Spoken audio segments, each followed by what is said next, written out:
నా చేతిలో నీ పేరే గోరింటాకే రాసింది, నీ వేలిని పట్టుకొని క్షణమే వచ్చేసింది.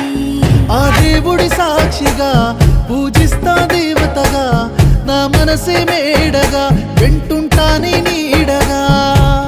మన పెళ్లి సందడిలోనే చిందులు వేస్తున్నా, నీ జతనే కావాలే ఇంకో వెయ్యేళ్ళైనా.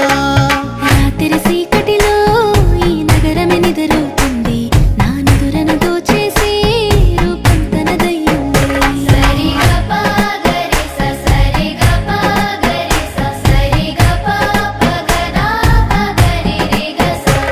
నువ్వు పక్కన లేకుంటే క్షణమే ఒక యుగమవుతుంది, ప్రతి నిమిషం నీతోనే ఉండాలనిపిస్తుంది. నువ్వు దూరం గెళుతుంటే ఎద భారంగుంటుంది, నీ నవ్వుకి కారణం